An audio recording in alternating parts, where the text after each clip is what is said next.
Fala galera, começando o primeiro episódio aqui do Agulhadores Cast. E a gente vai falar sobre diversos assuntos da medicina chinesa. Pode esperar aqui, ó, vai ter discussão de pontos, tratamento clínico, fitoterapia, clássicos. E hoje aqui eu consegui reunir a galera, cara, que eu não... Meu, é difícil reunir esse pessoal aqui, ó, pra reunir a iniciativa Agulhadores. É difícil, viu? Mas hoje conseguimos aí, né? Acho que fazia alguns anos, desde o ano passado aí, que a gente não se encontrava os quatro, assim. E eu tô muito feliz aqui de receber tanto o Vinícius, o Leandro, o Henrique aqui, porque são os caras que faz parte da minha história, que estudou comigo, que a gente aprendeu junto. E a gente começou agora esse projeto a desenvolver, tá? E vai ser muito bom para todos os acupunturistas, desde o nível iniciante até o avançado. Então, eu vou me apresentar um pouco, tá? Eu sou o Fábio, tenho mais ou menos 14 anos de acupuntura, estudei na Ibramec, tá bom, pessoal? E agora eu vou passar a bola pro segundo aqui, ó, pro Leandro. Fala, rapaziada, tudo bem? Realmente foi necessário esse encontro, né? A gente tentando organizar isso há um tempo, várias intempéries no meio do caminho, mas até que enfim, Fabão conseguiu articular aqui e juntar a galera. É um prazer estar aqui com vocês mais uma vez. Bom, para quem não me conhece ainda, meu nome é Leandro Galvão. Eu também sou do mesmo segmento, eu sou farmacêutico, acupunturista, sou especialista em fitoterapia chinesa e a proposta é estar aqui junto com vocês, compartilhando, trazendo conhecimento, falando um pouquinho da nossa experiência, sempre para colaborar aí com a evolução, né, dentro aí do contexto da medicina chinesa.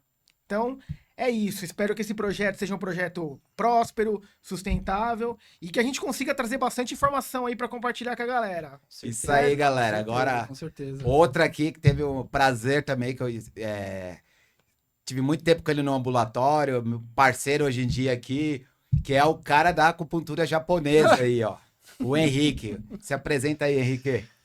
Bom, gente, finalmente conseguimos nos juntar. A gente conversa bastante ali pelo WhatsApp e tal, mas é difícil, né? É difícil juntar todo mundo assim, porque cada um tem a sua agenda, cada um tem os seus problemas para resolver, atendimento e tudo mais, estudos. Mas conseguimos aí, esse primeiro episódio vai ser muito legal. Agradeço aí a primeira iniciativa, né, do Fábio de ter esse projeto, de fazer esse podcast, da gente bater um papo. E também já estou com a acupuntura há um bom tempo, e especificamente com a acupuntura japonesa. Hoje a gente vai falar bastante sobre a abordagem de cada um, com maior especificidade, vamos dizer assim. E muito legal a presença de todos vocês aí, a gente bater um papo, porque assim, a gente tá conversando nesse primeiro episódio, mas a gente tem uma relação muito, muito boa, muito dinâmica, muito agradável, a gente gosta muito de trocar ideias sobre a acupuntura. Eu lembro quando o Fábio, era eu, o Fábio e o Leandro, às vezes a gente saía pros barzinhos pós-atendimentos e tal. É água, viu? E aí a gente conversava sobre isso. Na época nem tinha os podcasts ainda, lembra, Leandro? Nada. A gente falava assim, caramba, mano, vamos marcar um dia pra gente fazer uma live, porque a gente saía dos atendimentos e ficava trocando ideia. Ah, eu fiz isso naquele paciente, fiz aquilo, eu abordei dessa forma, eu pensei dessa forma. E o Fábio falava, uma hora vamos fazer uma live, né, específica sobre isso, assim. Sim. A gente abrindo assim num barzinho, num restaurante, nem tinha os podcasts ainda, lembra? Tava Não aqui. tinha. E finalmente agora saiu essa oportunidade aí. Eu acho que vai ser bem legal. Espero que vocês que estão acompanhando aí curtam essa dinâmica. E o objetivo realmente é a gente ser próspero e ter bastante episódios, bastante conteúdo interessante para passar aí para vocês. Muito obrigado. Eu passo agora a vez pro Vinícius, que tá aí presente também. Fala um pouquinho aí, Vinícius. Nossa, que introdução perigosíssima dos meus camaradas. Então, meu nome é Vinícius Marques, estamos aqui reunidos graças ao Fábio e à vontade de todos de vir aqui compartilhar um pouquinho sobre medicina chinesa, cada um com a sua história, cada um com a sua vivência e com uma vontade imensa de compartilhar, porque, nossa, se tem alguma coisa que nós temos em comum em relação a isso, é a paixão sobre esse assunto. Então, vai ser Pode falar? Começou bem. E aqui eu posso dizer que o Vinícius aí, ó, nosso caçulinha, a gente viu ele entrando no Nebramec, né? Tinha mais cabelo. Já. A gente viu ele entrando ali na parte do estudo ali. Clima, moleque magrelinho, de óculos, cara de nerd, né? Mas Mudou hoje muito. aí você vê, meu, que o cara manda muito bem. E o Vinícius é pai fresco agora, né? Esse pai aqui. Parabéns, Vinição. Passou à Parabéns, frente de Vinícius. todo mundo aqui, Passou dos mais o rodo em velhos, hein, todo mano? mundo. Alguém me segure. Mas é muito legal ser pai, porque é como se eu sempre sentisse falta de algo e não soubesse do que era. Aí quando nasce assim, você pega na mão, nossa, e durante a gravidez você vai vendo, nossa, agora já formou aquilo, agora já é desse tamanho. Aí nasce rosadinha, você fala, nossa, quanto de sangue que tem aqui dentro, cara. Cara, já faz Pensando, diagnóstico da agora tá medicina formando chinesa. Ding, agora tá formando Ding. Nossa, o que eu tratei minha esposa, né, durante essa gravidez. Nossa, a minha filha deve ter tomado um monte de Dutty já dentro da barriga já. Ela fala assim, nossa. É porque aí vem aquela história, né? Quando a gente pega os textos de medicina chinesa, que a gente começa a traçar aquelas relações, né? A cabeça redonda da criança é porque é muito perto do céu. O pé quadrado porque é muito perto da terra. Será? Aí você começa... Aí ideograma. Ó, o ideograma do céu, é redondinho. Ah, o bebezinho é puro fogo, é puro fogo. E é tudo isso, né? Quando a gente já até vê pessoas na rua, parente, assim, a gente já fica fazendo relação com a medicina chinesa, né? Ô, Então, aquele cara muito vermelho. O alemão, me lembro que antigamente o alemão era muito vermelho, meu. Era um pimentão, assim, de fogo aí, né? Bastante. Subindo. E hoje, meu, você vê que o cara já mudou, cara. Sim. Mudou, não sei porque ele ficou mais velho, né? Não sei. mais sábio, mais safo. O cara tá mais experiente. Eu não sei se o pessoal sabe, mas assim, eu e o Leandro, a gente começou na mesma sala, praticamente juntos, né? Foi, A começamos mesma juntos. sala, cara. A mesma sala, cara. Eu lembro, eu tava lá, os dois sem barba. Aí chega ele. Não dá nem pra imaginar. nervoso, cara. A gente trabalhava. Ele é farmacêutico, né? Você trabalhava onde? Vila Maria ali, Cara, né? eu trabalhava num dispensário de medicamentos, numa farmácia de alto custo lá na Vila Maria. Eu trabalhava numa organização social de saúde, eu era CLT e eu prestava serviço pro Estado. Então imagina, você CLT prestando serviço, né, para Estado, prefeitura e sendo cobrado absurdamente, foi um período Nossa. pesado. E eu lembro que o Leandro chegava assim, cara. Ele sentava do meu lado, e o Leandro sempre foi um cara de escrever muito, assim, cara, eu sou mais de audição, né? E o Leandro, o cara, esse professor explicando, e aí ele falava, caramba, eu não tô entendendo porcaria nenhuma, o cara tá explicando, velho. Nada, não entendia nada, velho, nada. E aí eu lembro, quando eu comecei o ambulatório, cara, comecei antes dele. Aí ele chegava pra mim e falava, Henrique, velho, não vou conseguir fazer não, mano. Memorizar esses pontos, não sei o que. Eu falei, vai, cara, você vai. Fica tranquilo que vai dar certo. Lembra disso aí? Nunca esqueço, cara. Aí ele começou a fazer ambulatório, a gente começou a desenvolver e se apaixonar, cara. Eu acho que eu falo assim, em relação ao Fábio, o Fábio que é mais antigo que a gente, eu acho que a gente desenvolveu essa relação, que ele poderia ter desenvolvido com vários outros também amigos profissionais queridos, né, por nossa parte, mas assim, conosco teve essa aproximação porque a gente era muito assim, era muito puro esse nosso amor, essa nossa paixão pela medicina chinesa, no modo geral, né? Eu acho que o Fábio percebia muito isso da nossa parte. Meio que deu liga, né? Ali, tipo, cara, eu saía do trabalho, eu falava, não, vou lá pra escola e ripar e atender, e era mó delícia, cara. Nossa, você lembra disso aí? O Leandro também chegava. Vinícius também, quando ele começou. Tô lembrando aqui, tá? Nossa, as poucas vezes que eu via o Vinícius no ambulatório, cara, né? Que o Vinícius veio numa turma seguinte e tal, eu falei, cara, o Vinícius também descendo além ali, atendendo, que gostava de explicar, já tinha uma...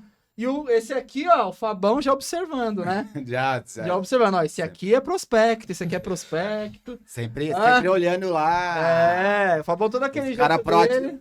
Com proatividade, que a gente dava a ficha, né? Porque tinha gente que se escondia a gente andava com as fichas, né? A gente dava uma ficha pra um. Então, o Leandro, o Vinícius, o Henrique, sempre os caras, né? Bombando, né? De atendimento, assim, os caras lá com a proatividade. E alguns, né? Tem muita gente tipo, que corria, né? Dos atendimentos, assim. Olhava assim, não, esse eu não quero, ficava escolhendo a ficha. Então, assim, quando o cara é acupunturista mesmo, o cara nem olha, o cara fala, me dá aí que eu vou atender, se for idoso, se for novo. Cadeirante, não, que tiver. aí. e não fica olhando essas coisas, né? Então, isso aí, esse mesmo pensamento nosso uniu muita gente, né, meu? Sim. Que o Vinícius que foi o último aí, o último dos moicanos, né? Mas também é o mesmo. O Vinícius fez 1 ano de residência. residência comigo. E, pô, começo lá, fala aí, pancada de manhã, né, meu? Pauleira. A gente tinha 2 ambulatórios tocando junto, um geral, um de geriatria. A gente falava que um era o normal, né? Um particular, e o outro era o SUS. Porque era, nossa, rachava.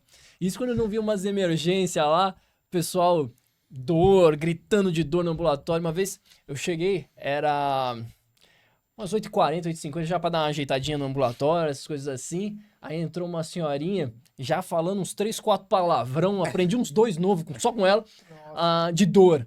Aí ela entrou, né, com a cadeira, mas ela não era cadeirante, era só porque tava com muita dor. E aí, nossa, aí, pô, já deita ela na maca e vambora, e ela me xingando, e vamos tratar até resolver aqui. E aí, graças a Deus, saiu bem.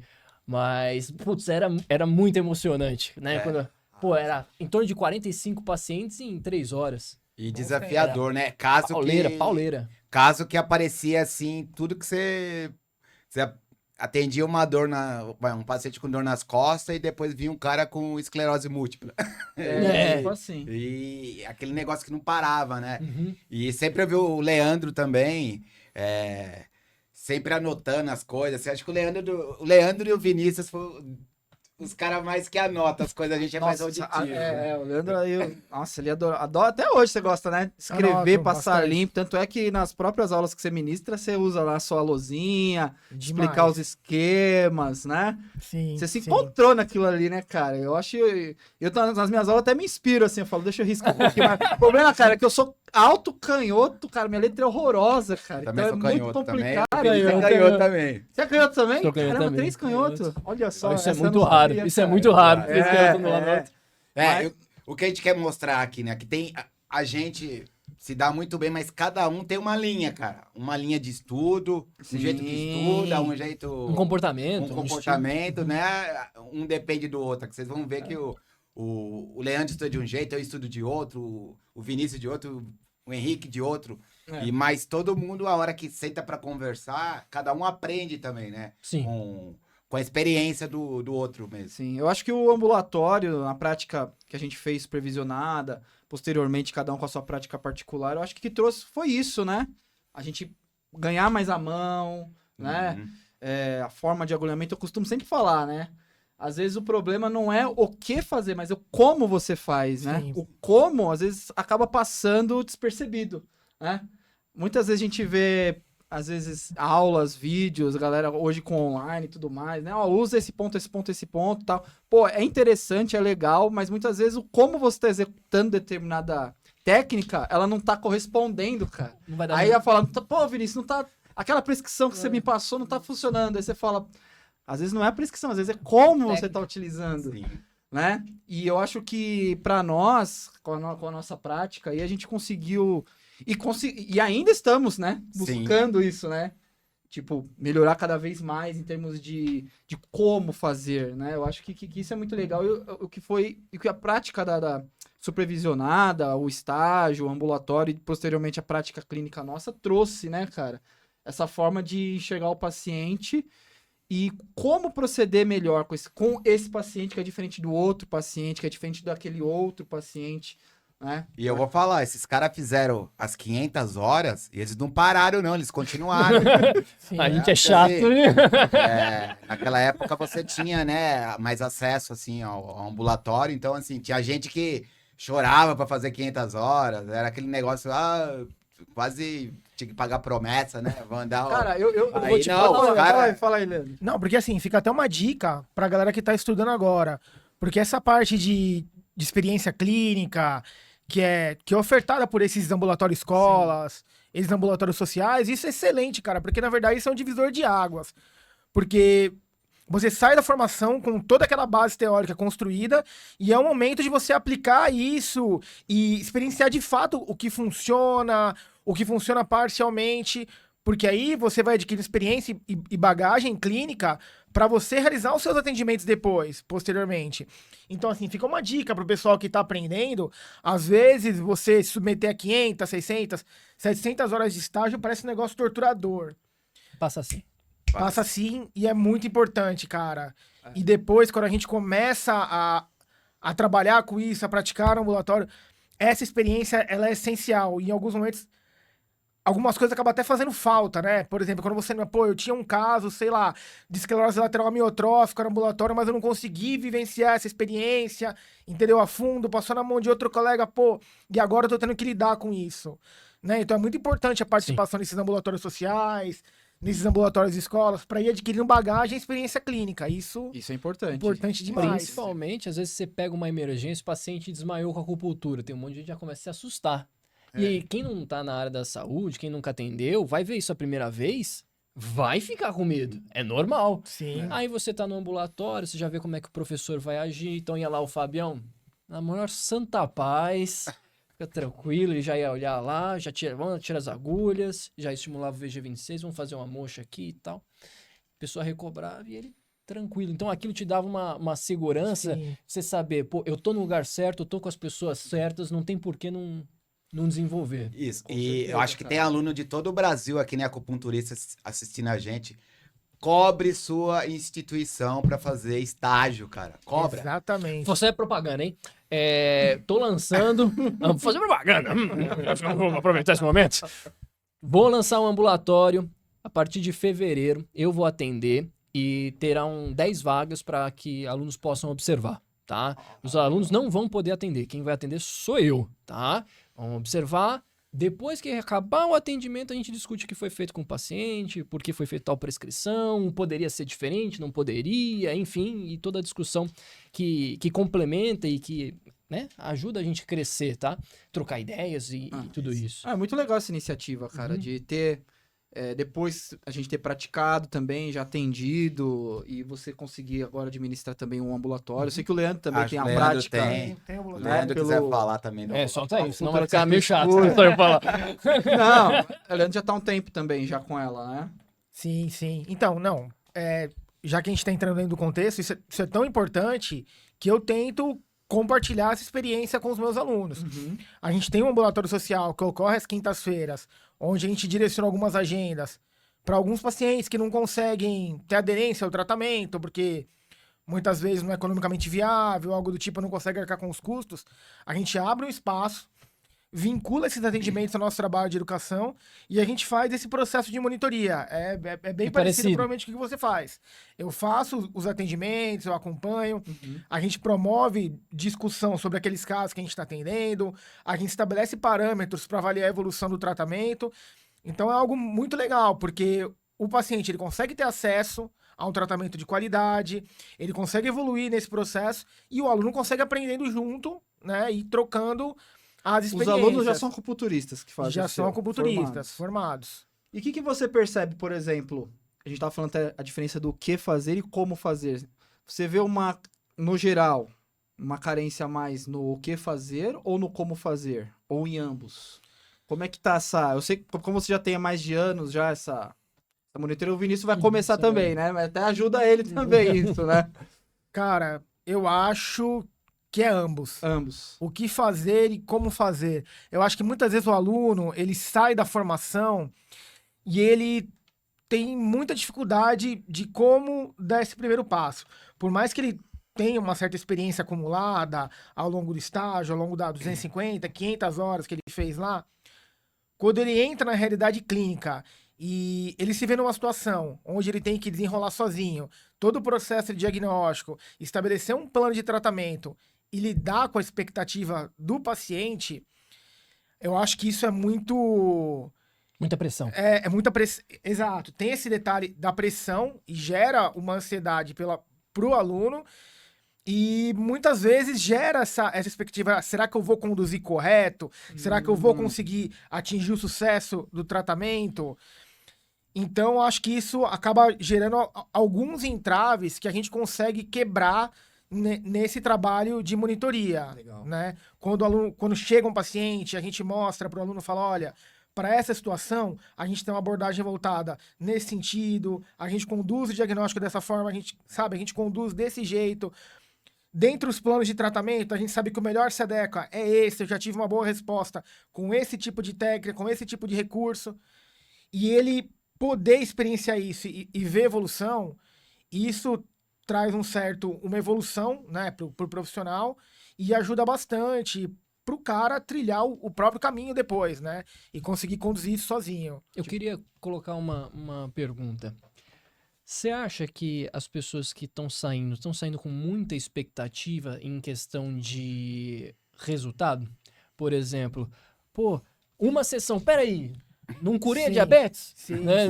Estou brincando, tô exagerando, né? Mas você acha que às vezes ficou no imaginário que a acupuntura vai trazer um resultado milagroso Boa. e que na hora que vai pra prática fala, ué, Cara, é só comigo que não funciona? exatamente, total. Isso não só por conta da formação, Uhum. mas por conta de todo o apelo, né? Que a gente encontra aí nesse cenário da medicina chinesa, né? Por exemplo, se a gente entrar em rede social agora e seguir alguns profissionais, a gente vê o cara divulgando o trabalho dele e muitas vezes o cara utiliza isso até como marketing, né? Ah, eu utilizo determinada técnica, determinado recurso e eu tenho uma resposta satisfatória em 2, 3 atendimentos. Eu consigo analgesia para determinado caso com uma única sessão. Então você vê profissionais que geram essa expectativa no aluno, no cara que está aprendendo, no cara que está iniciando. E a gente tem que tomar cuidado, porque na prática clínica nem sempre se revela. Vocês desse passaram jeito. por isso? Eu passei. Na maioria por das isso, eu vezes passei. não se revela, né? Essa questão da expectativa é de colocar uma coisa na frente da outra, né? E você joga pro aluno, o aluno vai jogar pro paciente, então fica todo mundo, não. É. Então, assim, a pessoa tem, sei lá, uma diabetes, né? Que não controla, o cara come doce, é doidado. Você acha que você vai conseguir regularizar só com a acupuntura? Não. Tem outras coisas, outros fatores aí que precisam ser alterados. E eu não vejo, o pessoal não fala isso, né? Tudo tem um contexto ali. E, então, tem tempo. Se você pegar todos os livros aí sérios de medicina chinesa que falam sobre casos clínicos, você vai ver que não é uma sessão, uma semana. Tem lá um critério lá que eles determinam que o paciente vai evoluir, e depois terá alta. Não é assim, ó, vou te atender hoje, daqui um mês que vem você volta e tá pronto. acabou. Só para o pessoal acompanhar, essa determinação que o Fábio está falando são os ciclos de tratamento. Então o cara vai passar lá na China, pô, ele vai fazer sessão muitas vezes diariamente. Às vezes dia sim, dia não, dependendo do problema. Na maioria das vezes, como a gente lida com doença crônica, não infecciosa, então a gente está falando de uma doença que você vai ser tratado dia sim, dia não, ou todos os dias. E o cara vai fazer isso durante 4, 6 meses para ter aquele resultado fixado. E que mesmo depois de um período, o problema não vai retornar, porque foi dado várias recomendações e tudo mais. Então, quando a gente começa a observar isso que o Fábio falou, dá uma certa tranquilizada no nosso coração. Sim. Verdade. De entender que, pera lá, não é milagre, né?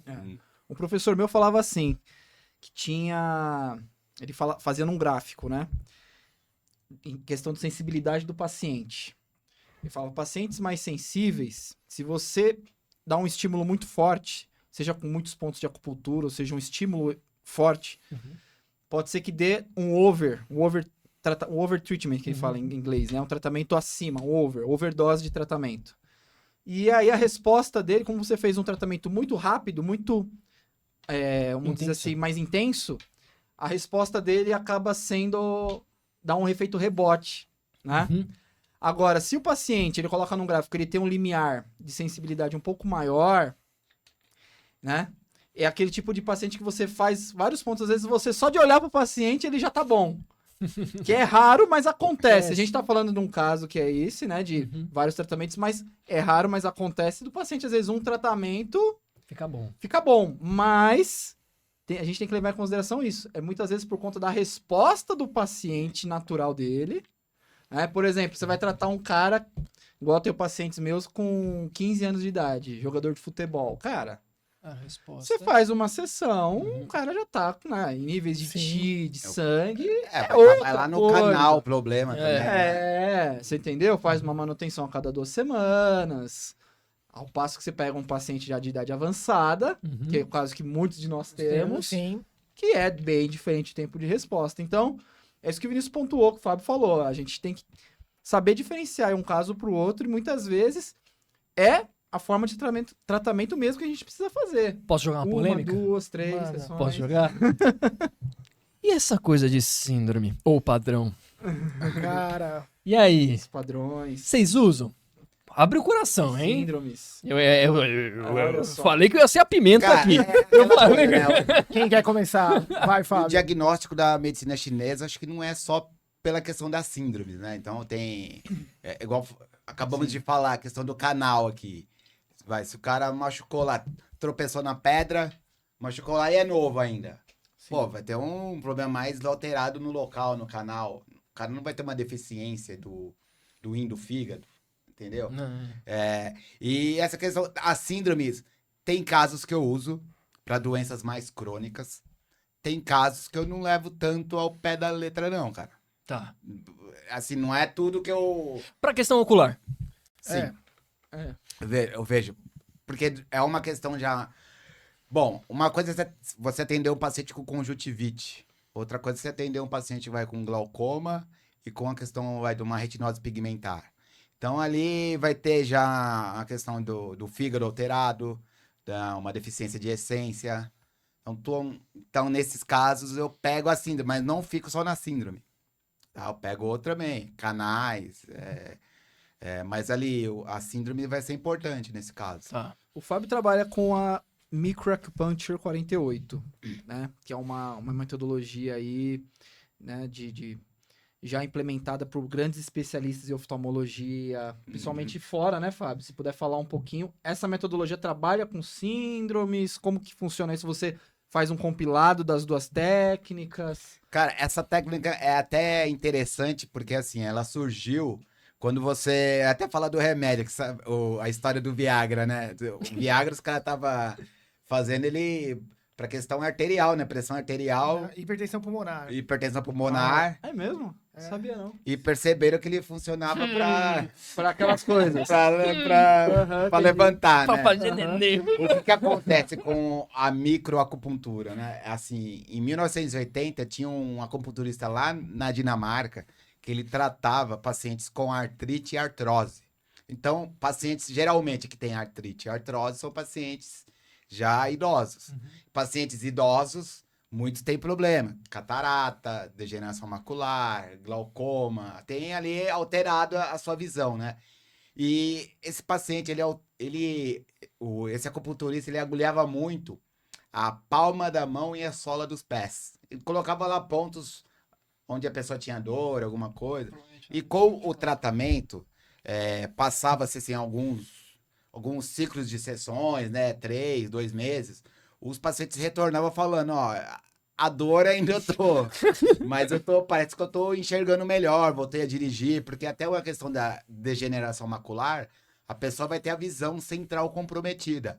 Então, assim, com esse tratamento, ele mexe com os cones e melhora muito a visão central. Então, uma coisa muito perceptível.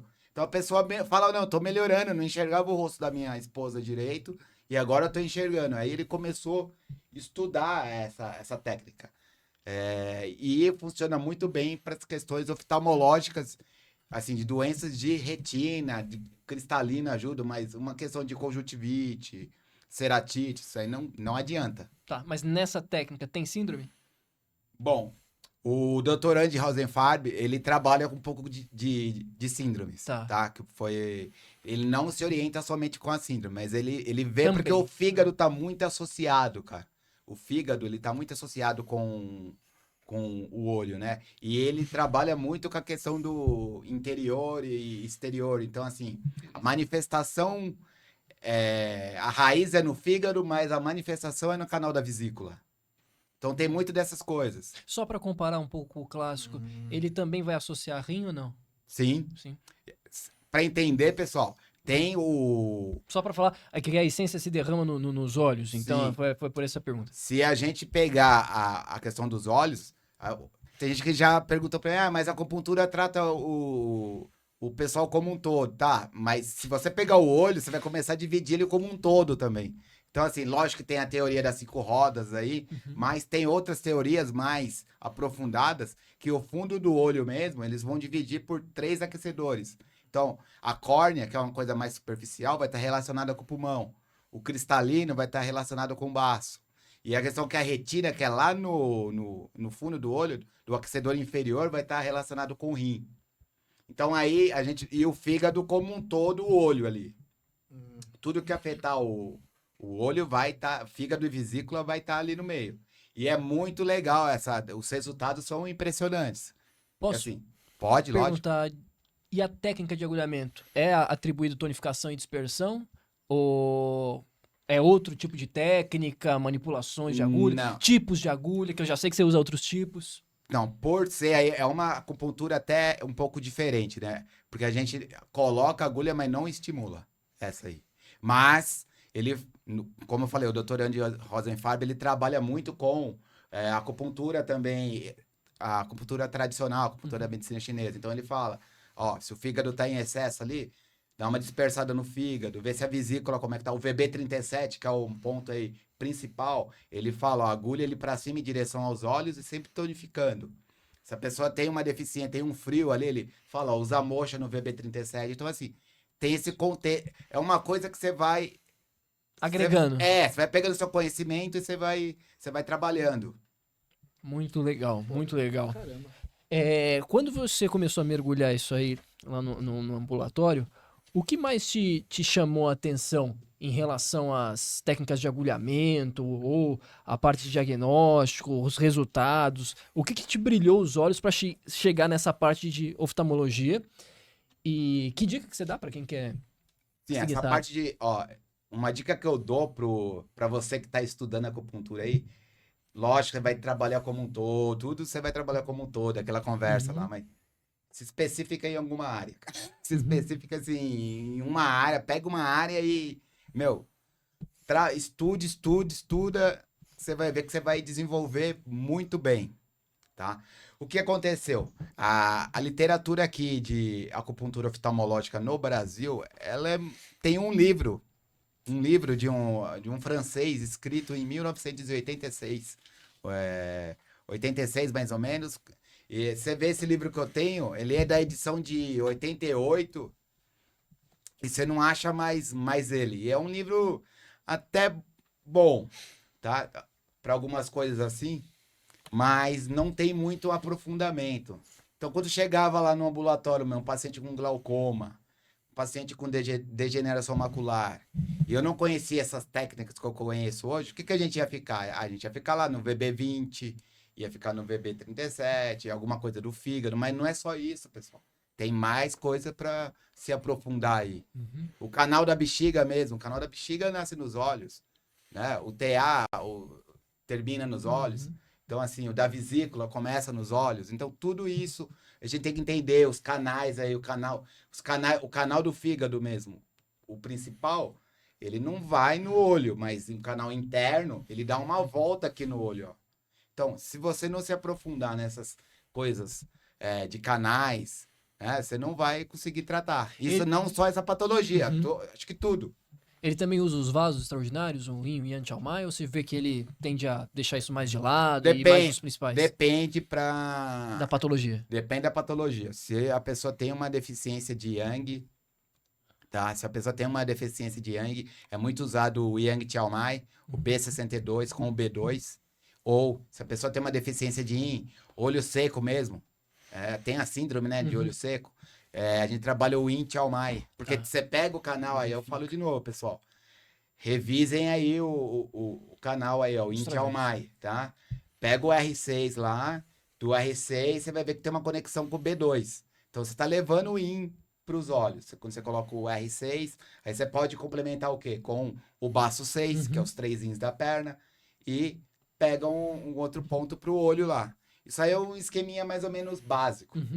É. Posso Pessoal, puxar o fazer gancho? fazer aquele agulhamento que o Fábio faz, né, gente? É. Ó, Ali, vou abrir um parênteses. é bonito de ver, né? É bonito de eu ver. já tomei. Eu vou até abrir um parênteses aqui pra contar essa história.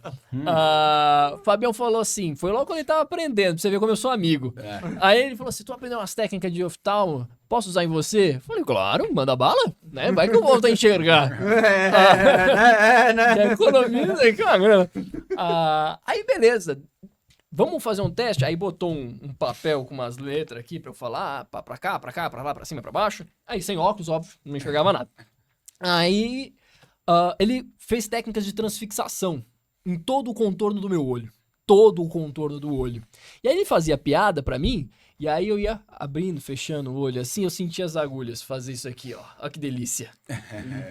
Aí depois agulhou palma de mão, agulhou a planta do pé que nem ele falou aqui. E assim, animal, né? Uma habilidade. Porque assim, eu não deixaria qualquer um agulhar os meus olhos. Sim. Vamos ser sinceros aqui. E não dói. Não dói. É impressionante a mão que o cara aqui tem, né? Desde 2015 eu agulho o olho. Então já tem até a prática já. Eu já sei até quando é possível você causar hematoma no paciente. Aí Então você avisa, Fabão? aviso. Você falou, ó, Avisa. talvez- Eu falo pra vocês, ó. Se um paciente. Essa coisa que tem na medicina, fala, ó, o baço controla o sangue dentro dos vasos. Cara, essa região aqui, o alemão sabe. Essa região é muito vascularizada. Sim. Se o cara tiver uma deficiência forte do baço ali, meu. Vai começar É, batata. pode ser qualquer um que for agulhar ali. 70, 80% de você causar um hematoma ali. Então tem que tomar cuidado. Tá? Fazer os agulhamentos. Tem até as técnicas para tirar a agulha, ficar, mas mesmo assim, você precisa tomar cuidado no agulhamento e na agulha, no tamanho da agulha, tudo isso.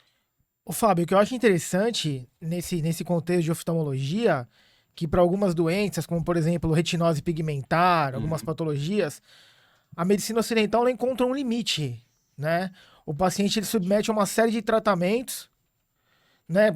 Aí já teve uma resposta satisfatória, uma resposta parcial e acaba esgotando as possibilidades, né? E você pega alguns casos de pacientes que já submeteram a uma série de tratamentos e já tá no limite ali, não tem outro recurso, né? Aí eles vão procurar a acupuntura oftalmológica como modalidade de tratamento. Sim. E como que é isso? Fala um pouquinho Cara, pra gente. geralmente, eu acho isso muito assim, legal. O pessoal procura, né, no mundo inteiro. O que acontece? Retinose pigmentar, tá, pessoal? Uma doença.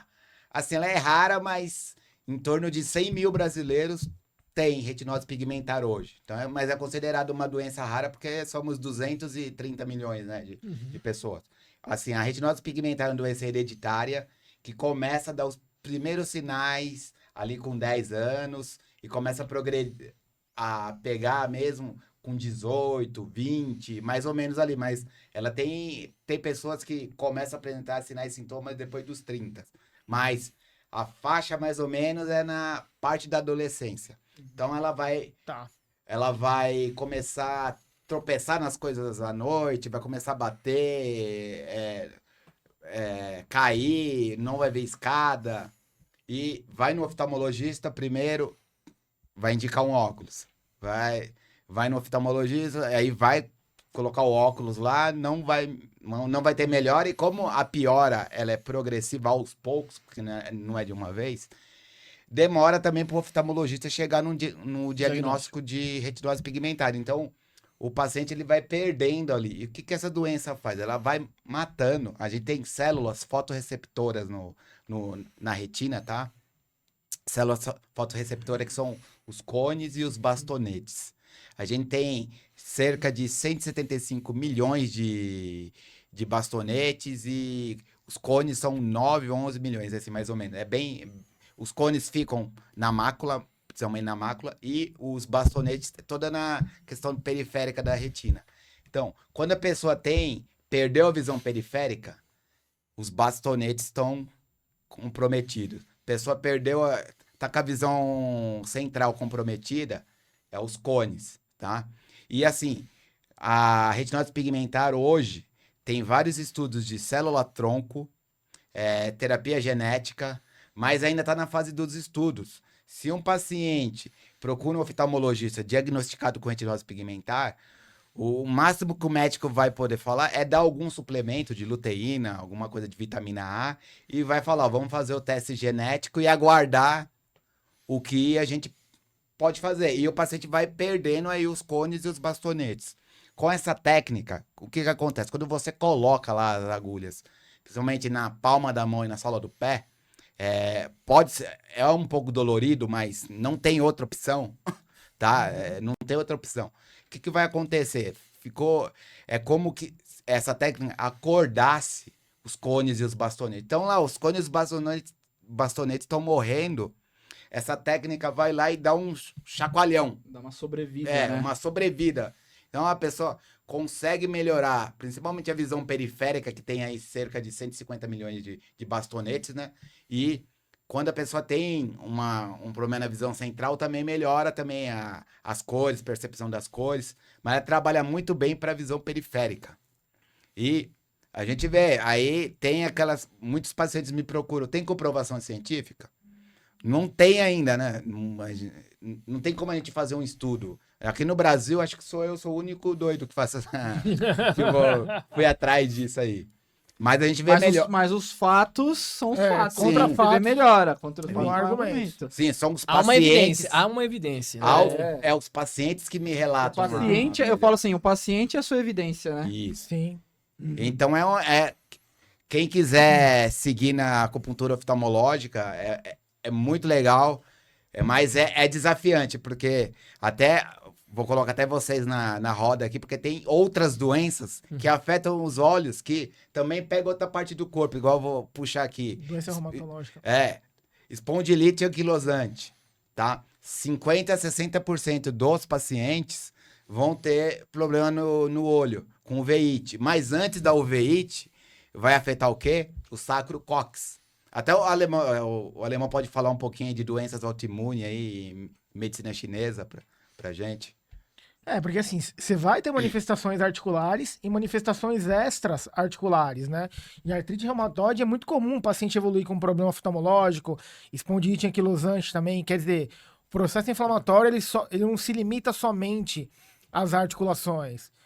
E você tem que tratar, é claro, você vai tratar o plano de tratamento pensando na dor articular do paciente, mas você tem que pensar também em impedir a progressão natural daquela doença, né? Impedir as manifestações extras articulações que vão ter um impacto na qualidade de vida do paciente. Então, essa visão global, ela é muito importante, né?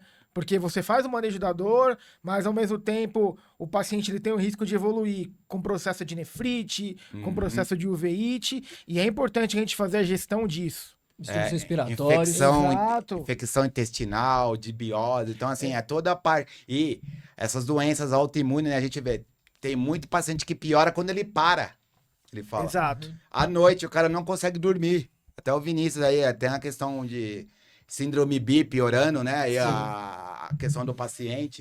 Tivemos muito aí. A própria federação já mudou o nome do sistema de diferenciação de síndrome, padrões, para diferenciação de síndrome de artralgia. Artralgia. Porque é questão articular, vamos avaliar com o conceito que aprendemos de síndrome B. Aí, no caso da espondilite anquilosante, na maioria das pessoas tem um fluxo ascendente, né? Começa lá na parte inferior da coluna e vai subindo e vai meio que fundindo o osso um no outro. Você pode imaginar até um bambu, né? Sim. Esticado. Em raros casos ataca as mulheres e de maneira descendente, mas é mais raro, é mais comum em homem, né?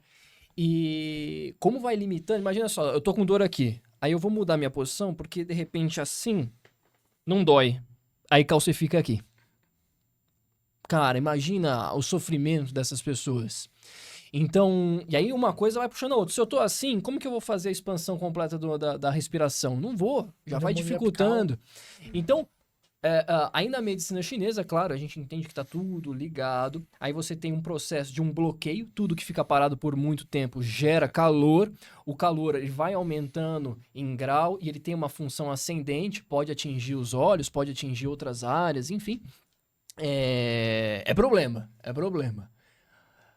E a qualidade de vida do paciente, embora hoje o tratamento ocidental evoluiu bastante, tá? Para espondilite anquilosante. Demais. Mas mesmo assim, a acupuntura eu acho imprescindível. Porque muitos pacientes aí vão apresentar síndromes mistas. Cara, de deficiência de Yang, porque pega o vaso governador, né? O paciente vai relatar também, ó, quando eu paro, as dores pioram. É eu parar, eu ir dormir, ficar deitado lá, esfria, piora mais ainda. Então, tudo isso você vê aí, né, Rick? Sim, eu vejo. A questão do... O que eu acho muito interessante, né? O Fábio já começou, tava explicando toda essa parte ocidental aí, né? Das questões oftalmológicas. E agora falando já mais de medicina chinesa. E, na minha opinião, o quanto é importante a gente entender também, pelo menos um pouco, das patologias ocidentais. Algo que é pouco falado, né? Muitos falam assim, não, acupuntura, eu só trabalho com a síndrome, só trabalho com a parte da fisiologia da medicina chinesa. É imprescindível. Sem isso você não vai fazer. Imprescindível. Esse aí é o Mas limite. eu sempre costumo dizer, você compreender também, por exemplo, igual o Fábio, compreender os mecanismos nos termos ocidentais é bom pra gente, é bom pra explicar pro paciente, é bom também para um melhor diálogo com a comunidade, tanto quanto médicos, Científico, fisioterapeutas, farmacêuticos, fonoaudiólogos, em geral, né? Porque se nós somos profissionais da saúde, acupunturistas, trabalhando com medicina chinesa, a gente tem a competência tanto de falar em termos de fisiologia da medicina chinesa, quanto em termos também ocidentais. Ó, o paciente tem este problema, né? O paciente tem aquele problema. Então, é muito legal ver, né? Porque, pro Fábio ter falado isso, é porque ele estuda também muito, né? Tem muitos livros também da parte ocidental explicando melhor o que é a retinose pigmentar, né? O que é o glaucoma. Isso que as doenças aí, a gente tem que aprender tudo essas coisas. Às vezes importante. aparece uma pessoa lá com uveíte, você vai ficar tratando só o uveíte da pessoa. Mas tem outros sinais, sintomas ali, a pessoa precisa saber. Então eu falo, o acupunturista precisa ser completo. Assim, eu falo, pessoal, vocês não sabem a responsabilidade que vocês têm, meu. Né? Não, assim, a pessoa que... E também no nicho que você trabalha, né? Por exemplo, hoje a gente vê bastante um crescimento aí da acupuntura na saúde da mulher. Demais. E quem faz um curso, por exemplo, de acupuntura na saúde da mulher, você vê que a parte de acupuntura, claro, é importante, mas assim, ela é uma fatia pequena ainda do bolo. Né? Claro, tem a parte de fitoterapia, que eu acho que é imprescindível, mas a parte ocidental é muito forte. Por quê? Para o acupunturista entender de fato o que está acontecendo ali e a partir daí também entender. Por exemplo, a mulher está na fase lútea, está na fase de ovulação, fase menstrual. Qual o tratamento que eu vou realizar? Igual o Fábio, por exemplo, trabalhando com oftalmologia. Qual tratamento eu vou realizar agora, se ele está nessa fase de tratamento, né? Nessa gravidade, né? Eu acho que isso é muito importante, a gente ter esse conhecimento do nicho que a gente pratica, né? Por exemplo, no meu caso, que eu trabalho bastante também com dor, parte ortopédica, né? Entre outras coisas, né? É importante, né? Eu gosto muito de estudar também. Pegando até esse gancho aí que o Fábio falou do... Vinícius também pontuou do Dumai, né? O enfraquecimento do Dumai, conforme a gente vai avançando com a nossa idade, ele torna todos nós propensos a desenvolver uma síndrome BI, né? Então, por exemplo, você pega um atleta, o cara já com seus 45, 50 anos, é hiper normal ele já ter uma tendência a ter uma dificuldade, né? Por exemplo, em termos de síndromes, para quem trabalha com síndromes, né? E aí você faz um tratamento, às vezes, para determinada dor, o cara não melhora. Por quê? Ele já tá tendo um decréscimo aí, esse Dumai, né? Que cuida aí de toda essa parte das costas do Yang, a gente precisa trabalhar ele. Né? Seja o vasogovernador, seja o Roatô, né? Seja a metodologia que você utiliza. O problema da síndrome, e aqui dos pacientes ocidentais, é que o paciente ele vem todo desregulado. Então, assim, às vezes, nos livros, né? Falar só uma queixa ali, né? Mas o cara não dorme na hora certa, o cara não se alimenta na hora certa, o cara não come os alimentos que tem que comer para a constituição dele. Então, assim, são várias coisas desreguladas. Mas aí você também não acha que é um pouco da cultura que foi propagada da acupuntura, que é de tratar tudo quando não faz isso? Sim. Aí a pessoa vai lá, bota um ponto pra sede, ou bota um ponto pra não sei o quê, um ponto pra... Aí não tem resultado nenhum. Não tem. Então, lá, principalmente os casos clínicos lá, já tem uma política do tipo, eu tô vindo pra tratar porque eu tô com queimação no meu estômago. Se eu vou no médico e eu falo que eu tô com queimação de estômago, eu saio com remédio de queimação de estômago, não saio com silicone. Exato. Então, talvez a cultura da acupuntura ainda não se estabeleceu no seguinte, eu tô indo no acupunturista porque eu tô com dor na lombar e ele vai me tratar essa dor lombar. E ponto. É isso que eu tô pagando pra tratar. E é isso que eu tenho que sair tratado. Então, eu acho que também tem um pouco da cultura que tá do tipo, hoje a minha queixa principal é essa, no dia seguinte é outra. Não, mas peraí. Peraí, porque o sistema de diferenciação de síndromes padrões, ele é feito com base na queixa principal. Se eu troco a queixa principal, automaticamente eu troco a síndrome, o padrão, enfim. É que o acupunturista aqui no Brasil, ele precisa, além de ser acupunturista, ele ser um orientador também pro paciente. Exato. Igual ele tá com vamos dizer, dor lombar lá, vai, vento, frio e umidade. Pode acontecer. Aí, motorista de Uber, o cara trabalha o dia inteiro com ar-condicionado ligado. Vai adiantar você fazer o tratamento? Não se mexe, né? Fica só ali na... Vai adiantar fazer o tratamento Momento repetitivo. com acupuntura? Não vai, cara, porque os poros lá vão estar abertos, o ar-condicionado, o cara sentado lá, e o vento frio e umidade lá entrando no... E não sai do carro para alongar, nem Isso. nada e tal. Exato. Então, assim, essa questão de orientação pro paciente é muito importante, eu acho. Porque eles não sabem, né, Henrique? Não sabe. Não, porque Assim, ele não tem a Geral. menor obrigação. É igual quando às vezes o Exato, paciente ele não fala tem assim, obrigação de saber. o paciente tem dor no ombro, a queixa principal. Aí você fala, mas você apalpou? Não. Mas como você me garante que é o ombro? Porque o paciente pode estar falando que isso aqui é o ombro. E não é. Sim. Ele não tem a menor obrigação de saber que o ombro não é aqui, Sim, é aqui. sim. Então é a obrigação do profissional ir lá, dar uma palpadinha e descobrir qual o canal que tá afetado, Sim. qual é a sensação que ele tem quando aperta e por aí vai. Então, eu concordo absolutamente aí com vocês falaram. O que eu costumo fazer nesses casos, por exemplo, como eu atendo bastante paciente que vem com dor, queixas assim, que eu tenho uma porcentagem de pacientes que são atletas, né? Que sempre estão precisando de tratamento, etc.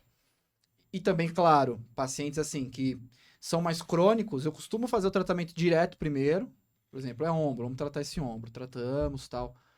Ela vem, um tratamento, segundo tratamento. No terceiro, por exemplo, é só um exemplo, aí eu já falo, ó, deita de barriga pra cima. Por quê? Porque com a acupuntura japonesa a gente trabalha muito a palpação abdominal, né? Então já palpa o abdômen. Aí ela fala, mas o que você tá fazendo? Eu falo, então, agora que a gente deu uma acalmada no ombro, eu quero ver direitinho o que tá causando isso, em termos, né, daqui da acupuntura, explicar pro paciente de uma forma mais didática. E aí, como ele já tá como um pouco melhor, ele já confia no tratamento. Já. Entendeu? E você explicou a cultura da E coisa. aí eu expliquei. Aí Exato. você faz a palpação e tal. E aí a gente vai segurando por aí, né? Então eu costumo fazer dessa forma para ir educando o paciente. Uma coisa que eu até perguntar pro Leandro, que o Leandro trabalha bastante com a fitoterapia, como que é essa aceitação, né? Porque assim, eu vejo que na minha prática é muito difícil a gente orientar às vezes estilo de vida para pessoa. Tem gente que é aberta, tem gente que não é aberta. Tem gente que você fala, ó, você bebe muita cerveja, bebe menos. Ah, não, mas eu quero beber cerveja, tô comendo minha carninha. Entendeu? Tem gente que você fala, ó, Não passo mais aqui com passa você. quem mexe com dieta, ó, come tal coisa. A pessoa fala, ah, beleza, vou fazer religiosamente, né? Mas assim, eu passo coisas pontuais, né? Porque eu trabalho mais com acupuntura e tal. Agora, no seu caso, por exemplo, que você usa fito também como carro-chefe, como que é essa aceitação do público, dos pacientes? Cara, boa pergunta. A aderência ao tratamento com fitoterapia, ela ainda é um problema, né? Tem alguns entraves e algumas barreiras que a gente tem que ir quebrando aos poucos, né? O modelo de fitoterapia que eu utilizo, que eu utilizo hoje, é um modelo que se aproxima mais daquele modelo tradicional de tratamento. Eu trabalho muito com decocção, né? Você mesmo pega ali as ervas. Exato, eu né? peso as ervas, eu Pesa. formulo para o paciente, né? Eu faço uma arquitetura específica para ele. Personalizado. Exato, personalizado. E assim, muitas vezes a aderência ao tratamento é um problema por vários fatores. Um é o acesso às plantas, né? Um tratamento com fitoterapia chinesa hoje, aqui no Brasil, ele é um tratamento caro, né? Por quê? Porque as ervas, elas são caras. Os importadores, eles cobram caro pelo preço das ervas e muitas vezes não é viável economicamente para o paciente, né? Então a gente tem que tentar fazer um trabalho para buscar essas fontes, né? Buscar um acesso que seja um pouco mais viável, né? Que caiba no bolso do paciente. E esse é um dos problemas. Outro problema é o acesso às ervas. Tem coisa que a gente não consegue encontrar, cara. Isso é fato. Eu acho que esse cenário ele vai mudando com o tempo. E além disso, o problema maior é a disciplina do paciente, né? Quando a gente trabalha com esse modelo tradicional, você prepara uma fórmula clássica, uma arquitetura e dá para o paciente, orienta quanto ao preparo, ele tem que pegar aquelas plantas, pesar, colocar numa panela, colocar 1 litro de água, preparar o decocto, tomar aquilo religiosamente 3, 4, 5 vezes ao dia durante 60, 90, 120 dias. Encaixar isso na rotina do paciente muitas vezes é um problema, né? E esse modelo que o pessoal vem utilizando agora, que são essas fórmulas magistrais, muitas vezes isso é mais compatível com a rotina do paciente. É muito mais fácil você tomar um comprimido, tomar uma cápsula, do que você dispensar um tempo para preparar uma decocção. E quando você tomar isso, você tem que aquecer várias vezes ao dia. Muitas vezes isso é um problema e limita a aderência ao tratamento, né? Depois tem uma perguntinha pro alemão aqui. Mas assim, quando a gente compara o modelo tradicional, que é preparando as decocções, com esse modelo novo, existe uma diferença considerável Gritante. em termos de resposta terapêutica. Isso O paciente, por exemplo, que segue religiosamente, que você na sua prática clínica, você vê uma diferença... Cara, o paciente que segue religiosamente, que ele é aderente ao tratamento, ele vai ter uma boa evolução.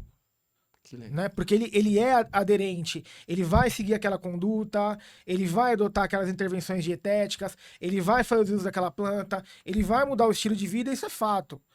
Esse cara é o cara que vai melhorar, né? Diferente daquele cara que você fala, ó, toma o chá 3 vezes ao dia e vira pra você e fala, ah, essa semana eu não consegui preparar, eu tava de saco cheio, eu não fiz o E chá. acontece de ter pacientes assim. Demais. Entendi. Demais. E para esse tipo de paciente, de repente, a fitoterapia não é a conduta adequada, Entendi. né? E em termos de estratégia de tratamento, o Vinícius está falando de diferenciação de síndromes, isso é muito importante. O que a gente percebe quando a gente trabalha com medicina chinesa? O modelo de medicina tradicional chinesa, ele tenta criar um padrão que seja usual para a prática da fitoterapia e para a prática da acupuntura, né? Esse é o modelo proposto. E quando a gente sai da nossa formação e a gente começa a buscar outras referências, a gente começa a praticar, a gente chega à conclusão que a base teórica, o modelo que a gente utiliza para guiar a prática da acupuntura, ele é um modelo de canais. É uma base teórica específica que está lá nos textos. Em relação à fitoterapia, quando a gente segue o modelo mais tradicional, a base teórica que a gente utiliza, ela é um pouquinho diferente. As referências são outras. Então, isso é muito importante. Por exemplo, se eu pego um paciente com dor, um processo agudo, né? E vou trabalhar esse paciente com acupuntura, a teoria que eu vou utilizar para guiar a minha conduta e a minha prática é a teoria de canais. Por exemplo, o paciente está com dor no ombro, né? Aí a gente vê o pessoal teorizando. Ah, mas o ombro é uma área reflexa do fígado, porque tem tendões então e não sei o quê. É a mobilidade da madeira. Você fala, pô, ué, o cara tá com uma dor no ombro. O paciente tem uma capsulite adesiva de ombro, não consegue fazer uma abdução do braço. Tem dor, tem limitação do movimento. Aí, utilizando essa base, você fala, não, vou trabalhar o fígado, é fígado. Não, né? Você vai direto no ramo do problema. Só uma Você vai seguir a curiosidade. teoria de canais, você vai utilizar pontos para tornar aquela área permeável ao fluxo de ti e sangue e melhorar a dor do paciente. E a questão dos sinais e sintomas, né? O cara vai Exato, apresentar exato. todos os sinais e sintomas de deficiência de fígado. O cara não tem nada de deficiência de fígado. Não. Não, Mas, curiosidade. às vezes- Você pega o livro do Shonoko Liumin sobre... que fala sobre dor no ombro, não há uma síndrome que cite fígado. Não tem. Porque você não vai fazer essa análise. Exato. E não deve. Se você é um cara que vai trabalhar com acupuntura, você vai falar, beleza, tem uma dor no ombro, qual que é a base teórica que se encaixa melhor disso. Ah, dor no ombro, síndrome B, tem obstrução de fluxo, seguia por essa base teórica, Sim. que é compatível. O paciente pode até apresentar um padrão de fígado que corresponde, muitas vezes, à raiz do problema, ele tem sinais e sintomas compatíveis, mas de repente não é isso que gerou aquela dor no ombro, aquele fator que incomoda o paciente.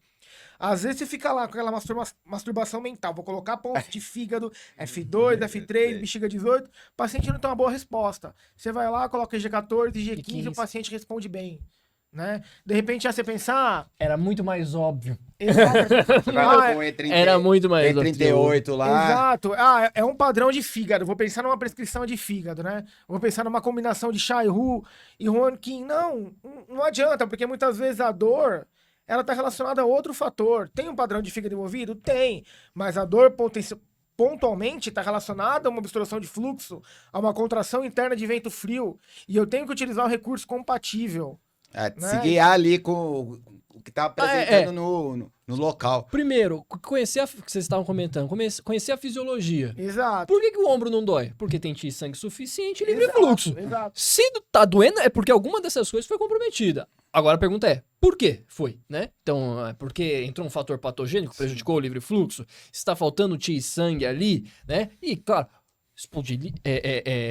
você falou de ombro congelado, não foi? Sim. Então, ombro congelado, o cara tem uma dor, mas não é, tá doendo. Não, é a dor. O cara não consegue fazer isso aqui, ó. Então, você não vai resolver botando F8. Não vai mesmo, não vai. Tá com a agulha, Os coreanos, eles usam lá o MSIT pra isso, é agulhamento local. Agulhamento local. Sim. O mais óbvio que poderia ser. Eu queria perguntar uma coisa aqui pro Leandro, porque assim, ele é farmacêutico, né? E a interação com os medicamentos, cara? Tem. Porque eu vejo muita gente que não tem o conhecimento, né? Eu mesmo não atuo muito, quase nada com fitoterapia, cara. Ou a própria toxicidade da própria erva. A própria planta. Exatamente. Fala que, não, é só um chazinho. É. E aí que dá ruim, né? É a interação com o medicamento, qual é a dosagem que você começa ali. Quando o cara fala que toma um medicamento pra certa coisa, como que você faz aí? Cara, aí a gente tem vários problemas, porque na literatura em si, carece muito disso. Tem pouquíssima gente interessada em estudar isso, eu percebo isso, né? Interação medicamentosa, de fato, existe. E até interações medicamentosas que são clássicas, que estão descritas em textos de farmacologia, se você acabar ignorando, vai ter algum prejuízo para o paciente. Por exemplo, né? Tem uma planta que ela é comumente usada para padrões de fígado e alterações do tipo Shaoyang, que é o Chai-Hu, né? Então, Chai-Hu, muitas vezes Banxia, e a gente utiliza tranquilamente para pacientes que apresentam esses padrões.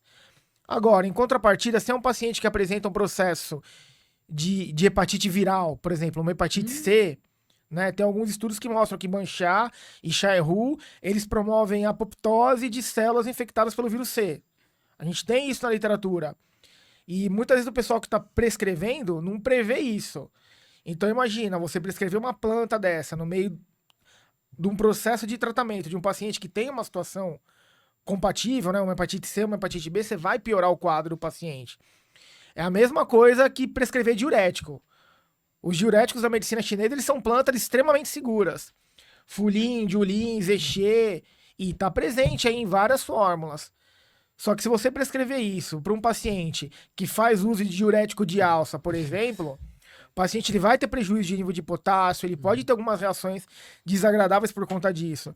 Então, é algo que precisa ser considerado, né? Tem muita interação medicamentosa com anticoagulante, com hipoglicemia antioral, que não é previsto, né? Então, pode causar algum prejuízo para o paciente? Sim. Que até lá o Vinícius estuda bastante também, o Leandro e o Vinícius estudam bastante o Shanhan Lu, né? O Shanhan Lu, ele fala até o que pode acontecer de errado com a o paciente. 6, né? Sim. Já dá aquele do tipo, se você fizer errado, isso aqui vai acontecer. Exato. Continua fazendo errado, você vai ver o que vai acontecer. Ele é bem enfático. Vai com calma. Leia o prefácio de Shanhan, vocês vão adorar. Só explica Ó, pro pessoal o que é Shanhan Lu. É um clássico, né? O Mas Shanhan Lu, ele tem muito disso. Shanhan Lu, ele é um livro importantíssimo. E ele que É o seu guia... favorito? É um dos fito. meus favoritos pra fito. Explica aí, Alemão, o que é o Shanhanlun aí. Cara, o Shanhanlun, o Tratado da Lesão por Frio, ele é um livro que ele guia a base teórica da fitoterapia no contexto da escola das fórmulas clássicas, né? Então, assim, ele é um livro importantíssimo, porque ele é um livro de caso clínico, é a descrição da experiência clínica de Zanzondin, e, assim, ele estabelece parâmetros para você prescrever, para você modificar as fórmulas de acordo com particularidades sintomatológicas do paciente. Ele explora a característica dos padrões sindrômicos de acordo com as categorias de doenças voltadas às 6 conformações. Mas o que é interessante no Shanhanlun, que ele estabelece condutas terapêuticas para você tratar o paciente. E ele fala muito a respeito de restrições. E não só restrições a, por exemplo... A erro, né?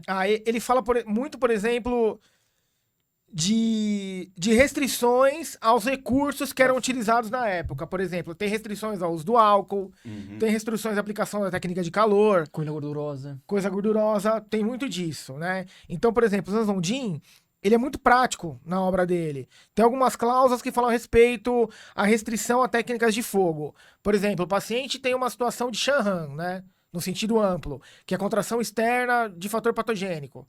Doença febril contraída externamente. Por exemplo, vamos pensar numa evolução de uma doença do Taiyang, que corresponde ao estágio inicial da contração externa. Beleza, o paciente está contraindo o vento externo, você prescreve Guedes e Tang. Porém, se esse paciente apresenta sinais e sintomas de calor interior, ou o que nós chamamos de rebing, de doença mista, ele apresenta o padrão externo de contração de vento e apresenta o padrão interior de calor, você tem que mudar a sua conduta, você não pode prescrever determinada fórmula, ou você não pode utilizar recursos de aquecimento. Por quê? Porque causa prejuízo para o paciente. Ele traz essas informações. Então, baseado nisso, antes de você prescrever uma fórmula, você tem que fazer uma investigação desse paciente, você tem que avaliar se ele apresenta alguns sinais e sintomas que limitam a prescrição de determinado recurso, porque se prescrever, vai dar ruim para o paciente e ele vai evoluir de forma inadequada. Isso. Inclusive, vai evoluir até para óbito, dependendo do caso. E Né? se você for com a cabeça de acupunturista, você vai se dar mal também, Não. porque a questão dos canais são diferentes, né? Não, Porque é outra pegada. Você porque vai a se gente lascar. começa com. Vai, acupunturista aí. Você aprendeu lá, Taiyang. Tá achando que é canal de Xiaoyang D e canal de e- Vejiga Não, só. Não, Não é por aí, não, É, né? é uma Essas- conformação, por isso que esse nome acaba... Essas 6 conformações, elas representam vários aspectos da fisiologia, a gente tem que entender isso. Um aspecto histórico também, tá? Exato. É diferente, é outra época. Para poder prescrever, né? Tem fórmulas que, de fato, elas são muito seguras. Uhum. Você prescreve, é tranquilo, o índice terapêutico é elevado, mas tem coisa que é complicado. Agora, pulando aqui, que a gente fala. Cara, eu vejo o Henrique fazer acupuntura japonesa. Eu quero perguntar algumas dicas aí. A gente sabe, eu já fiz alguns cursos de acupuntura japonesa com Taná. Não, eu nem sei muito. Você fez com o Mizutani, não Mizutânia, o Cunha, mas não, eu vi que não era minha praia. Tipo, aí eu falei, não, porque eu vou fazer um negócio que eu vi que não vou ficar insistindo, né?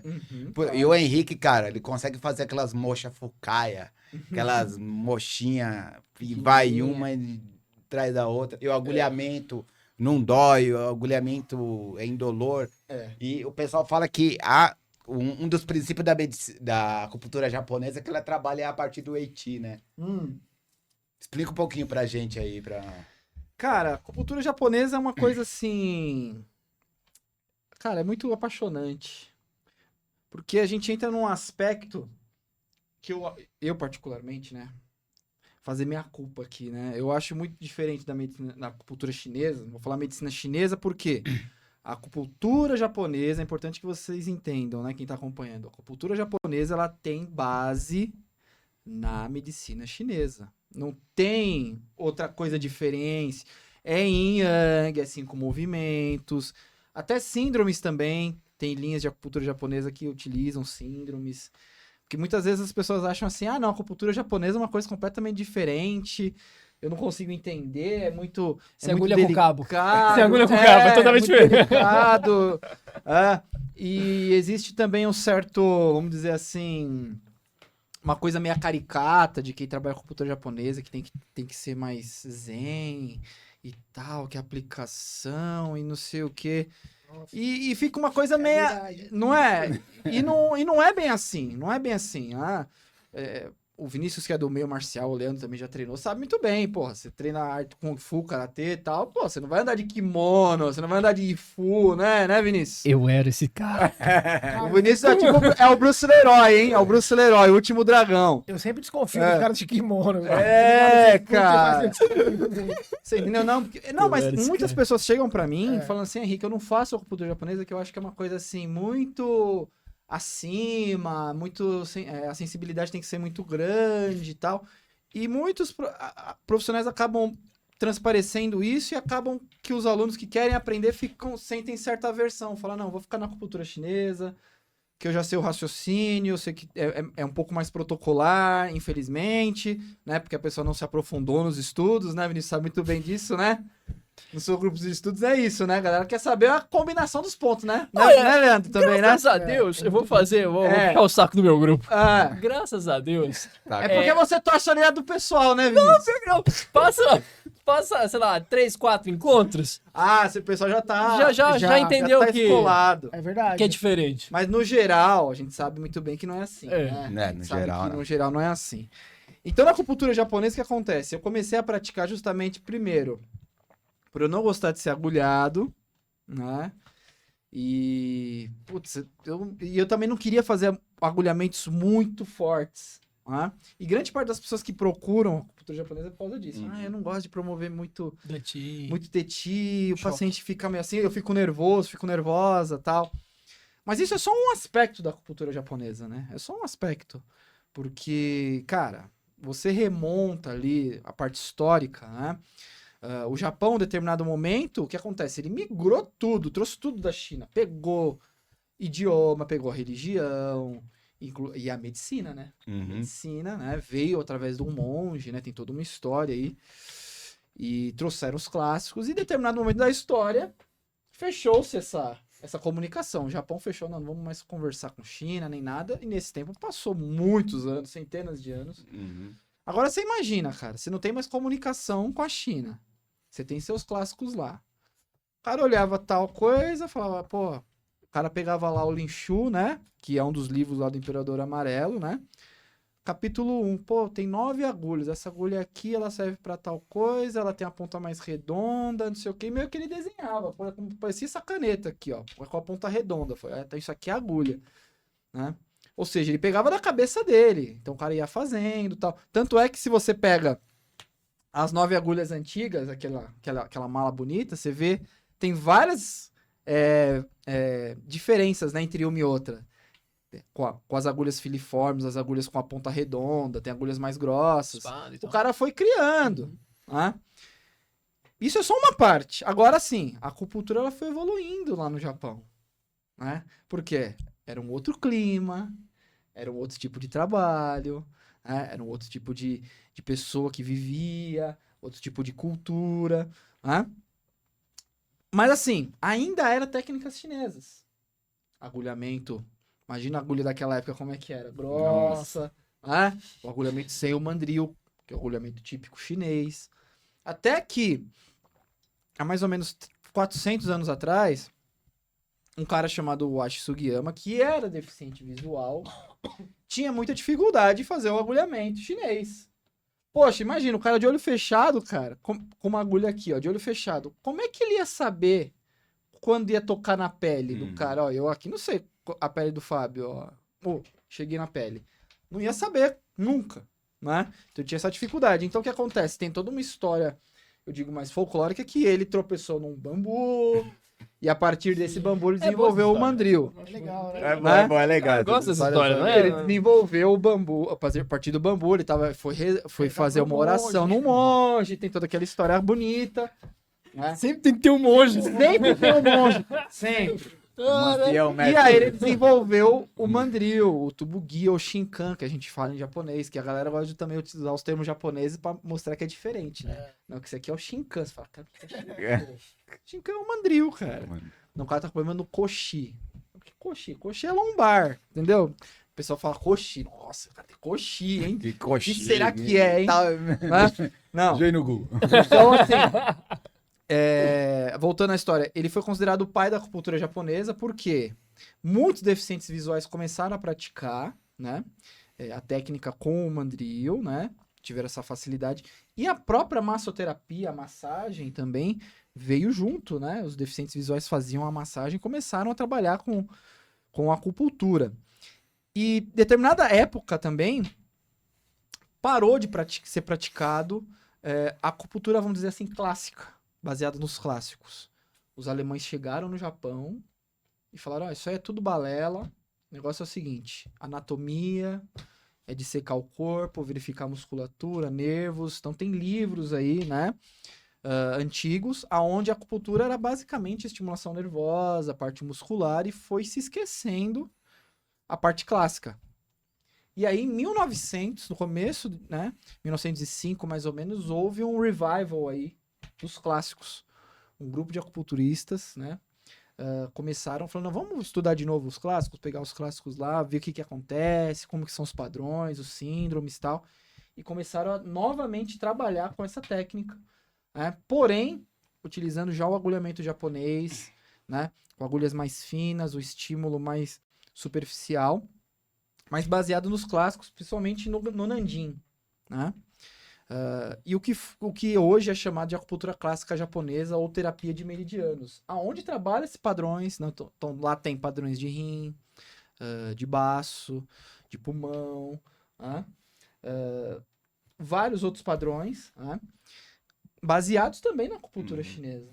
Né? Porém, a forma de tonificação e dispersão é diferenciada, a leitura de pulso é muito enfatizada, né? E deficientes visuais também começaram a praticar, desenvolver uma outra forma de entender isso, né? Então, houve formas de trabalho sem inserção de agulha, utilizando também a partir do clássico. E eu costumo dizer, a acupuntura japonesa, ela vai evoluindo. Diferente da China, que a gente sabe muito bem, através até do Wang Yui, ele fala sobre isso, onde houve essa padronização, que hoje nós chamamos de MTC, no Japão não houve essa incidência política. Então, eu sempre falo, a acupuntura japonesa ela é um guarda-chuva de diversos estilos. Então, você tem o método do Fábio Fonseca, de acupuntura japonesa, tem o método do Leandro Galvão, tem o método do Vinícius Marques e tem o meu. Todos são acupuntura japonesa. Porém, às vezes, elas não se conversam. Então, por exemplo, hoje aqui no Brasil a gente tem, por exemplo, o método do Yoshio Manaka, que ele trabalha com canais extraordinários. Esse método, ele não conversa, por exemplo, com o estilo de Mosha Buston de Fukaya. Eles se agregam, mas as teorias são diferenciadas. Não conversa, por exemplo, com a acupuntura clássica japonesa. Né? E aí, mais, né, recentemente, aí a gente entra no método Nagano de acupuntura, né?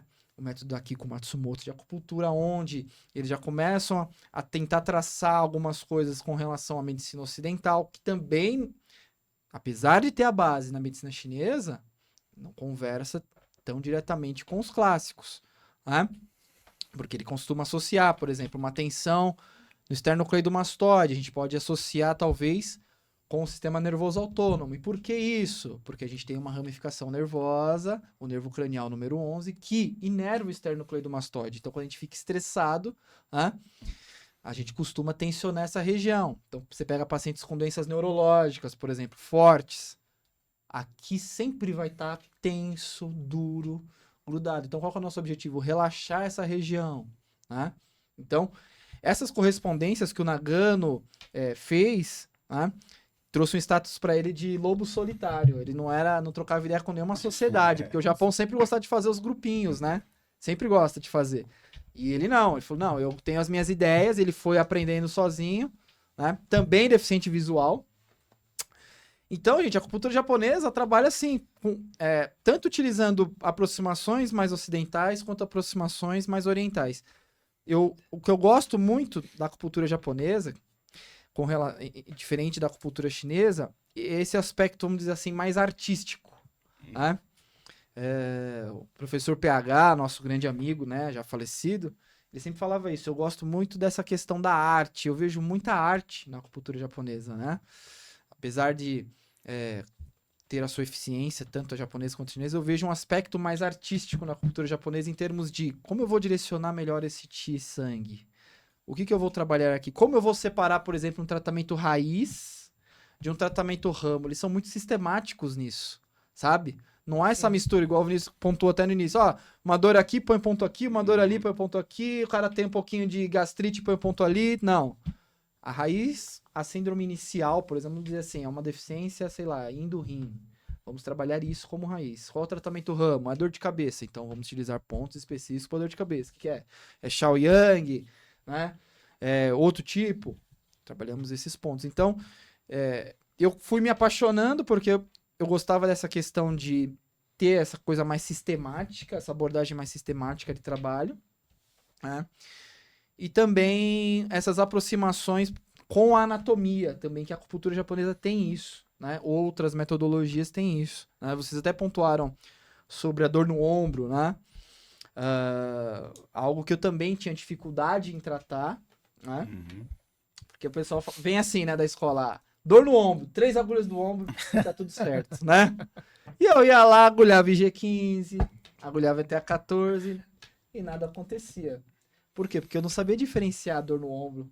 Às vezes a gente diferencia em termos de canais e mesmo assim às vezes não dá certo, pelo menos no meu caso, né? Por exemplo, o L38 comigo, cara, funcionou umas 2, 3 vezes. Entendeu? Comigo, né? Tem gente que dá bom, mas comigo não dava bom, cara. Não dava. Entendeu? Então eu comecei a investigar, né? E quando eu estudo muito o método Nagano de acupuntura, né? Acupuntura baseada em palpação, que é o que eu ensino, é um compilado aí do método Nagano, do método da Kiko Matsumoto e também dos outros discípulos, né? Americanos. E comecei a inserir coisas também da acupuntura esportiva, utilizada lá nos Estados Unidos, né? E eu vejo que eles diferenciam, além da parte de canais, a parte muscular, né? Então, por exemplo, às vezes a pessoa tem uma dor no ombro aqui na região do deltoide e você vai agulha o deltoide até amanhecer, cara. Não vai resolver o problema. Não vai resolver o problema. Por quê? A estagnação não tá aqui, a estagnação tá mais em cima. Sim. Entendeu? Por isso que eu falo, é importante a gente estudar a parte ocidental um pouco também. Por exemplo, qual músculo que faz esse tipo de movimento de abdução? É o supraespinhal. O supraespinhal, qual o ponto que a gente tem aqui? O ID12. Ponto que ninguém utiliza, cara, que tem um resultado fantástico. Entendeu? Fantástico. São pontos próximos, né? Sim. Fala. E por que o IG15 é utilizado? Porque o IG15, se você agulha profundamente, ele vai pegar o tendão, que é justamente o tendão do supraespinhal. Porém, Sim. se você agulha o ventre muscular ali no ID12, você vai ativar o ponto motor ali e ele vai acordar. Igual o Fábio falou dos bastões, ele vai meio que dar uma sobrevida, né? Na acupuntura mais ortopédica, o que a gente faz? Por exemplo, uma dor no ombro. Eu percebo, por exemplo, que o problema é aqui. Então, vou trabalhar essa região de D12, verifico, faço o agulhamento, né? A partir do agulhamento que eu faço, né? Eu percebo que tem uma ramificação nervosa que sai da região de C5, C6, posso trabalhar esse rotor, e ali o ID12. O paciente vai ter um resultado incrível. Eu não vou agulhar IG15, posso agulhar, né? Se eu quiser trabalhar o tendão, por exemplo, às vezes ele vai fazer uma abdução, o que acontece? O tendão, ele tá tão espesso, que a gente chama de tendinose, e ele bate aqui no acrômio, o paciente fala, aqui eu sinto que tá travando. Então, o que a gente pode fazer? O IG15, o IG16, né? Podemos colocar eletro, né? Que eu gosto de trabalhar bastante com eletro. Isso vai fazer o quê? Levatir sangue para a região. Entende? Então, consigo diferenciar. Isso é um tratamento. Uma capsulite adesiva, para mim, o IG15 não vai fazer nem cócega. Eu nem utilizo. Qual o ponto que eu gosto de utilizar? Ponto que vocês usam muito também, eu acho. Janeiling. Né? Janeiling, a gente consegue aprofundar diretamente na cápsula ali. Porque a cápsula tá no fundo, não tá aqui. Sim. Aí o que acontece? O pessoal chega pra gente e fala assim, tô agulhando lá, fiz 10 sessões de ombro, não resolveu. Por quê? Tá só agulhando aqui deltoide, cara. A cápsula tá lá no fundão. É o que vocês falaram. Às vezes a gente tá querendo agulhar F2, F3 e não vai resolver. Né? Só que quando a gente tem essa compreensão das estruturas que eu vou trabalhar junto com o tratamento raiz, cara, isso melhora demais. Melhora demais. Entende? Até o Vinícius, uma vez, ele explicou do E38, os canais que... Sim. Fala um pouquinho aí do... É teoria de canais, né? Então, Aham.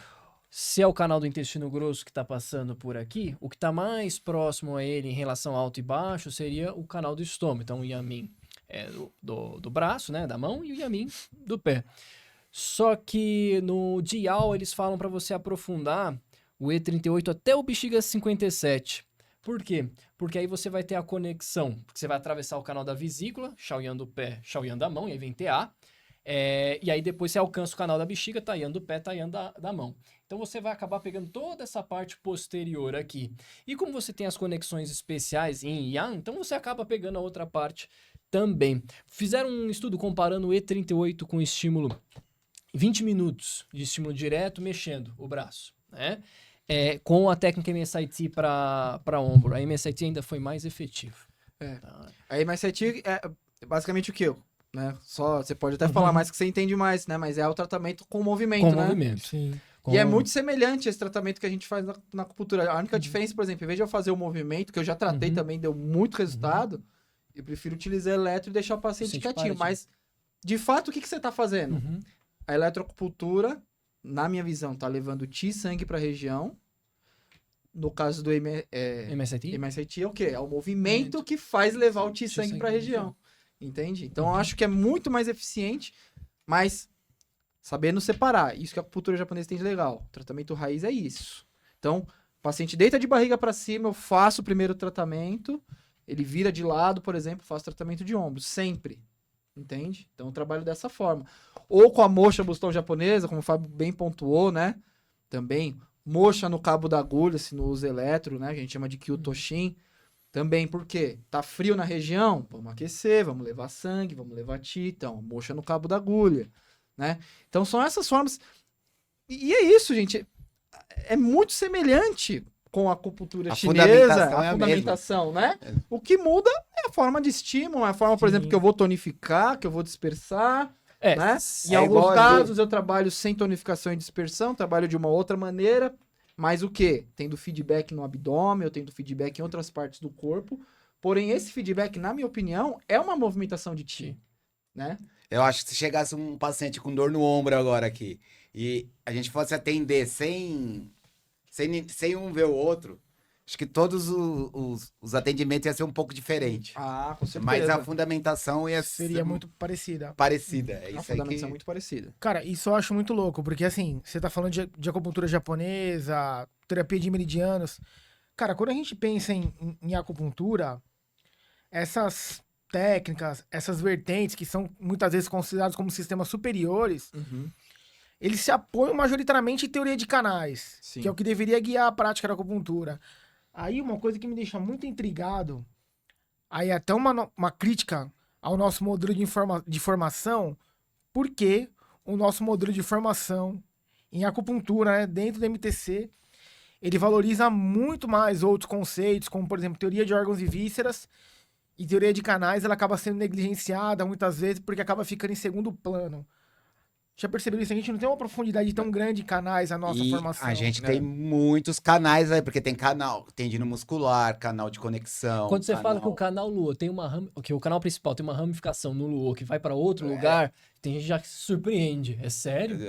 Que do IG6 vem aqui, entra no ouvido. Porque não é visto com Então, profundidade. não é visto, Não é né? visto. Mas assim, estilos e estilos. É sempre interessante ver que tudo tem uma parte positiva, só que ela te puxa para um lado e prejudica em outro. Sim. Então, por exemplo, em torno de 1900 fizeram uma prova na China para ver como é que andava o nível de medicina chinesa. Era clássica, não tinha MTC. Quase 90% reprovaram. Ou seja, não estava fazendo nada. Estavam botando agulha, não estava dando resultado, teve uma pandemia, muita gente morreu e não tiveram resultado. Então, quando vem 1911 com a Revolução, e tem um filme com Jack Chan, assista, é divertido. A primeira coisa que eles querem fazer é acabar com a acupuntura, não dá resultado essa merda. Aí vem depois a Revolução Comunista, vem a Revolução Cultural, e aí eles querem retomar, por quê? Na hora que vê o preço de uma ressonância, o preço de uma máquina de raio-x, não, peraí, a acupuntura é a nossa cultura. Aí voltou. Só que aí vamos precisar materializar, vamos fazer estudos em relação a isso, vamos ver o que os clássicos falaram e tal, e aí começam, fazem a MTC, né? Desenvolvem a medicina tradicional chinesa, que ela tem seus pecados, seus erros, mas ela tem um acerto que é muito grande, que é, vamos falar a mesma língua. Isso aí. Esse é o maior acerto dela, porque na hora que eu falar a estagnação do tio do fígado pro Fábio, ele sabe o que eu tô falando. Em qualquer lugar do mundo, a pessoa vai saber o que eu tô falando. Sim. Agora, antes disso, ninguém ia saber. Fala, galera. Passou rápido aqui, né? E eu tenho um recadinho ainda para dar. O simpósio da Iniciativa Agulhadores, que vai ocorrer no dia 2 e 3 de dezembro. A gente já definiu alguns temas aqui. Já tem convidados. Chamei a professora Márcia Canteiro. Já podemos falar o outro também, o Otávio Stefanelli também. Serão aí palestras imperdíveis com o Leandro, com o Vinícius, comigo, com o Henrique. E então esse recadinho aí. Passou muito rápido, né, o podcast aí. 1h30 a gente falando sem parar. E o pessoal vai dar a sua despedida aqui. Bom, pessoal, muito obrigado aí pela participação de todos, pela paciência, como diz o Fausto Silva, paciência de ouvir-nos. E primeiro episódio, com certeza teremos outros episódios aí com mais convidados, discutindo temas. Coloque aí nos comentários sugestões de temas, convidados que vocês querem aí que estejam aí nessa mesa com a gente batendo um papo. E nos vemos no próximo episódio. E é isso, pessoal. Só tenho a agradecer aqui a presença de todos, tá? E é isso. Fiquem atentos. A gente vai continuar produzindo conteúdo voltado à medicina chinesa. Coloquem aí as sugestões de vocês para que a gente possa trazer bastante gente interessante para compartilhar as experiências e acrescentar, né? Aí dentro de todo esse cenário importante que eu sei que vocês adoram. Muito obrigado. Falou, gente. É verdade, isso aí. falou, não tinha o que falar. Obrigado por estarem aqui, show de bola, falou. Muito Valeu. bem. Beleza. Então, terminamos.